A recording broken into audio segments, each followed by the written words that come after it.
কি এই পুকুরের পানি বলে পাতলা? হ্যাঁ হ্যাঁ পাতলা।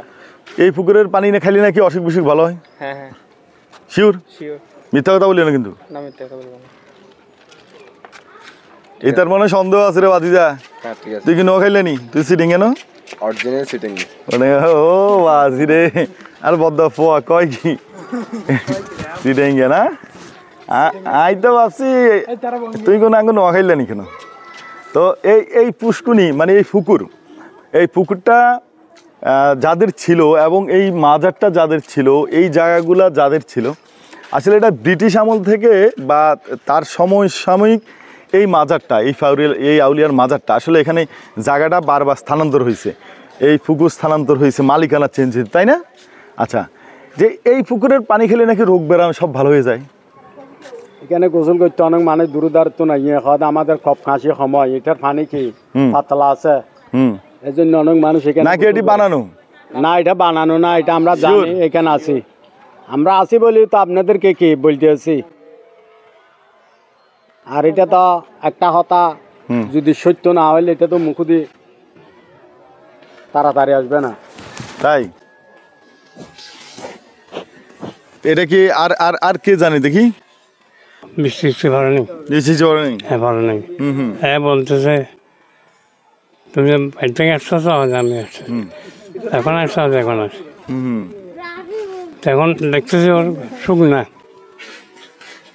খাবার টাবার দিয়ে নেই, কিন্তু বৃষ্টি আসলো কী করি। আচ্ছা, হ্যাঁ ওইটা চিন্তা করছো তো, এবার আগামী কালকে তুমি এখানে আসি না, আমি তোমার বাইক দিয়ে তোমাকে শিক্ষা দেবো। চমৎকার। তো ওইরকম কিছু ঘটনা আমার আছে এখন। এই পুকুরে গোসল করো তোমরা? করো? তোমরা এই পুকুরে গোসল করো? মাশাআল্লাহ। তোমার বাড়ি কোথায়? আমার বাড়ি জুয়েল বাবুজা। হ্যাঁ, জুয়েলের ছেলে। জুয়েলের ছেলে। ও জুয়েলের ছেলে, কেমন আছে ভাতিজা? আচ্ছা, আর তুমি? সেলিম বইয়ের ছেলে। আরে সেলিম ভাই তো দোস্ত ইয়েছে। আচ্ছা, আসসালামু আলাইকুম ভাইজান, আপনি কোন এলাকার? মাশাআল্লাহ, অনেক দেশে আমি মেহমান হিসাবে আইছি। বদ্দা, এই পুকুরে বেলে গোসল করলে বেলে অনেক উপকার, এই পুকুরের পানি খাইলে বেলে রোগ ব্যারাম ভালো হয়, হাসানি? এটা তো আমি সঠিক জানি না ভাই। এটা জানেন না? আচ্ছা, এই পুকুরে আপনি গোসল করেননি? হ্যাঁ করছি তো। করেন? আচ্ছা, না উনি জানে না উনি। আচ্ছা ঠিক আছে, আমরা হ্যাঁ ওই যে হুজুরেরা আসতেছে, হুজুর দাঁড়ায় গেছে, কি লেগে আল্লাহ পাক জানে। ঠিক আছে, আসুক। আল্লাহর বাংলাদেশ, এই শহীদ গাজীর বাংলাদেশ, রহম করুন আল্লাহ। হুজুর কেমন আছেন? আপনি মনে হয় মাজারের দায়িত্বে আছেন নাকি? দেখাশোনা করেন? মাশাআল্লাহ। আমি এলাম এই ধর্মীয় এবং দর্শনীয় স্থান চ্যানেল। আমি ওই কোথায় ঘুরতে গেলে জিয়ারত করলে ওই আউলিয়াদের জীবনীটা একটু এলাকার মানুষ থেকে শুনি এটা আমি আমার চ্যানেলে প্রচার করি। এটা হলো ধর্মীয় এবং দর্শনীয় চ্যানেল।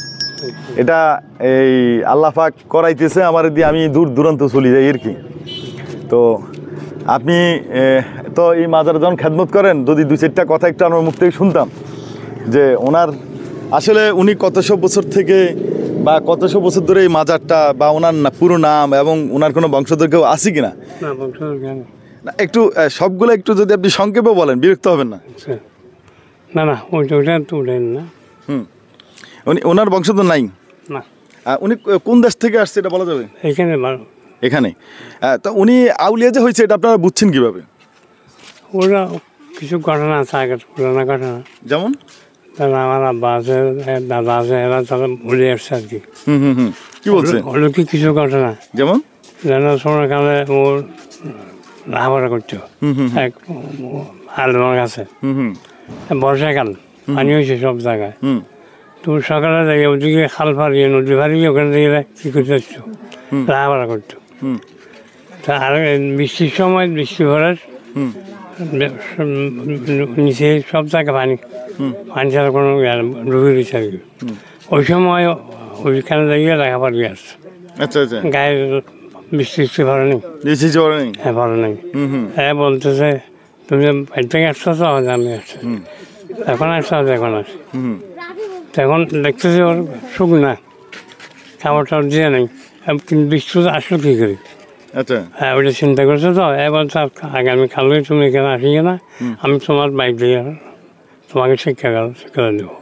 চমৎকার। হ্যাঁ, তারপর তো ওরকম কিছু ঘটনা আমার আছে আগর। তাই আমি পুরো জানি না, মুরব্বীরা বলছে এইটুকু। তাহলে চমৎকার। এখন তো আপনি রেগুলার মাজারে যান, খেদমত করেন, হ্যাঁ। আপনার অনুভূতির কথা বলেন, মানে আপনার কাছে কেমন লাগে বা আপনি কখনো কোনো কিছু আমার- সিমটম পাইছেন কিনা? না ওরকম না, লোকজন আসে সেখানে, এরা শেয়ার করে যে যে উদ্দেশ্য আছে, যে যে নিয়ত আছে, তারা এখানে কি করে যায়, ওটা বলি ওখানে তাদের উদ্দেশ্য পূরণ হয়ে যায়। পূরণ হয়ে যায়। হ্যাঁ, মাশাআল্লাহ মাশাআল্লাহ। এই পুকুরের পানি খাইলে নাকি নিয়ত মানত অনেক উপকার। এই পুকুরের সমস্যাটা কি? পুকুর পানি না, হুম, এখানে পুকুর থেকে পানি নিয়ে ওই মাজার রাখে, আচ্ছা ওখানে লোকজন আসে, ওগুলো পানি নিয়ে যায়। আচ্ছা আর যারা শেয়ার করে ওগুলো ওখানে পানিতে ফুকবে। আচ্ছা তো ওই আগে থেকে আমরা শুনতেছি হুম এখানে ওই মাজার পানি রাখলে ওগুলি নিয়ে যদি ব্যবহার করা হয় তাহলে রোগটা কী হয়, নিজ করে ব্যবহার করলে রোগটা আরোগ্য হয়। তাই? আচ্ছা, এরকম কি আপনার হাতে প্রমাণ আছে কিনা, মানে আপনি এরকম পাইছেন কিনা? আচ্ছা আচ্ছা তাই? তাহলে এটা রেগুলার হচ্ছে, রেগুলার হচ্ছে। তাহলে সবারকে হয়েছে না তাদের। তাহলে মানে এই পুকুর, এই যে বড় পুকুরটা দেখা যাচ্ছে, এই পুকুর নিয়ে আসলে কথা বলতেছি, যে আসলে এই সেই পুকুর, যে পুকুর নিয়ে আমরা কথা বলতেছি। একটু এদিকটা সরেন না, পুকুরটা একটু দেখাই।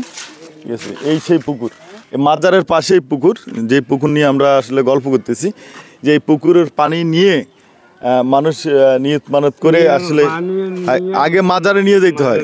মানে এই পুকুরের পানি, হুজুর বলতেছে এই পুকুরের পানি আগে মাজারে নিতে হয়, মাজারে নেওয়ার পরে পরে ওখান থেকে নেয়, পরে ওখান থেকে নিয়ে, ঠিক আছে, উপকারে। আচ্ছা, চমৎকার। আসলে আধ্যাত্মিক কারামত পিরাউলেদের এইগুলা আসলে বোঝা বড় মুশকিল, কেন কি কারণে, কোন কারণে কি ঘটায়, এটা বড় মুশকিল। ওই দোয়া করবেন আমার জন্য, একটু দোয়া করবেন, দোয়া করবেন, হ্যাঁ আমাদের জন্য দোয়া করবেন, আল্লাহ যেন, ঠিক আছে, মনের আশা পূরণ হয়। তো ঠিক আছে হুজুর, দোয়া করেন। হ্যাঁ, আসসালামু আলাইকুম।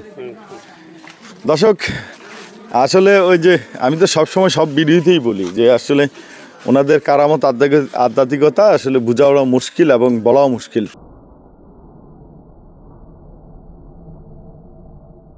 তো আসলে পুকুরের পানি কিভাবে খাইলে নিয়ত মানত পূরণ হয় বা কিভাবে কি করলে হয়, তো আসলে হুজুর সেটা আসলে বুঝিয়ে দিলেন। তো আসলে আজকে এই পর্যন্তই। ভালো থাকেন, সুস্থ থাকেন, ইমানের সহিত থাকেন। আল্লাহ হাফেজ।